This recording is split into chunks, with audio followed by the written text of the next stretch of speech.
C'est un beau rendez-vous. Newcastle, dans un beau super stade, contre une très belle équipe. On est en tête de ce groupe après 2 journées. À nous de le rester. J'ai travaillé là-bas. J'ai travaillé à Cambridge United. C'était en 2004. C'était un club de 4e division pourtant. On était professionnels, mais une ambiance exceptionnelle. Des enfants qui viennent avec le maillot aux couleurs du club, qui vont à l'école avec, même si c'est un club de 4e division, c'est le football anglais, c'est des spectateurs qui sont juste à côté de vous sur la balustrade, et il y a cet engouement pour le football, cette folie pour le football qui est encore plus développée qu'ailleurs. Les stades sont faits pour le football, il n'y a pas de piste, c'est des vrais stades de football, quoi. C'est avec tout ce que ça comporte. L'ambiance, les fans qui applaudissent même pour un geste défensif, pas seulement pour un but, voilà, c'est quelque chose de magnifique. 2e au classement mondial, finaliste de la Coupe du Monde, je pense que tout est dit. C'est une équipe de très très haut niveau et qui va nous attendre de pied ferme. Voilà, maintenant... La Suède a fait un match très solide en Angleterre, à Wembley, devant 80 000 spectateurs. À nous de faire aussi bien, si ce n'est mieux qu'elle.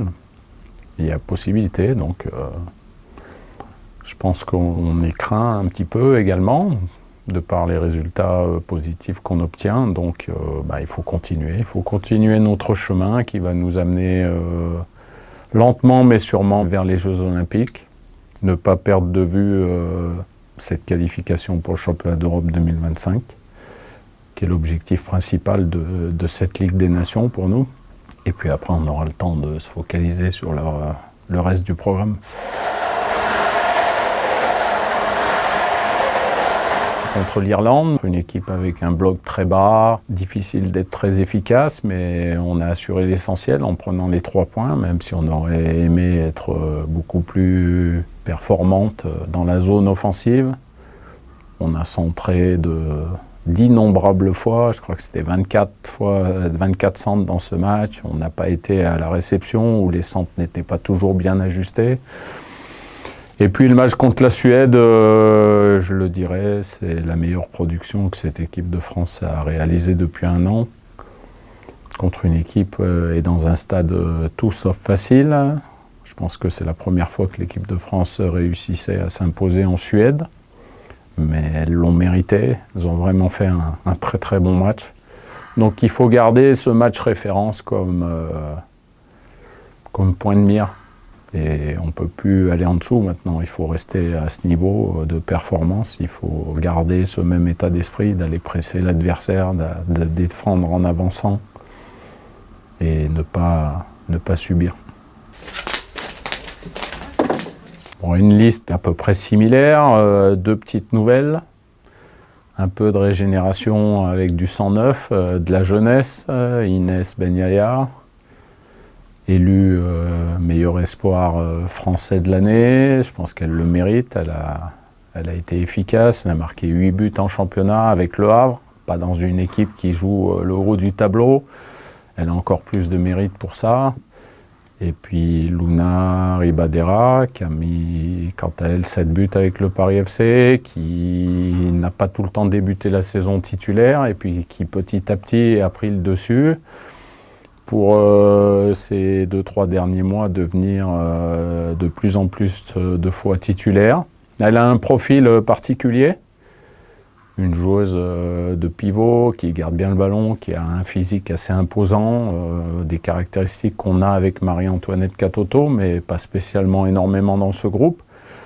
Donc c'est bien, on va la faire entrer, lui donner de la confiance. Elle a un gros potentiel comme Inès, donc c'est bien. De voir de nouvelles têtes, ça fait du bien.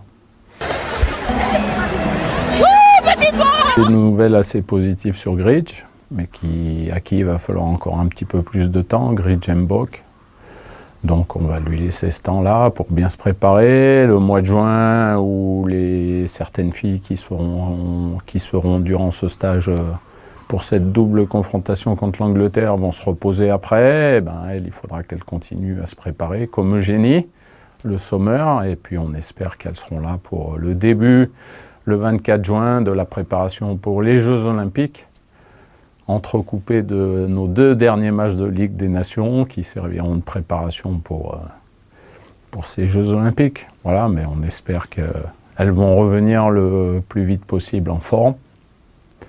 Et puis on évaluera leur capacité athlétique en temps voulu. Pour l'instant, c'est trop tôt pour en parler.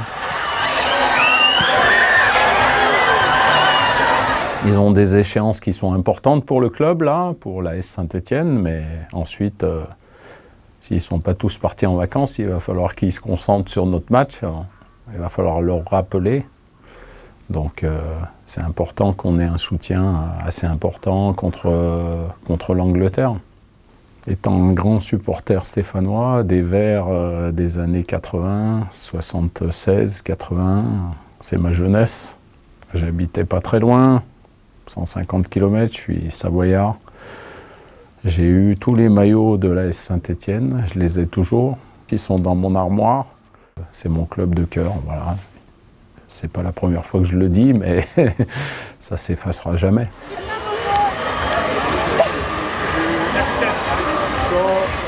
On se rapproche vers de grandes échéances. C'est ce que j'aime.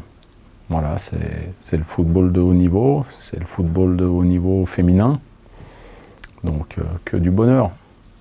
On va bien vivre ce stage, 2 matchs intéressants, on va se reposer un peu, 2-3 semaines, notamment les filles, et puis après on aura le temps de se focaliser sur la dernière ligne droite avec la préparation.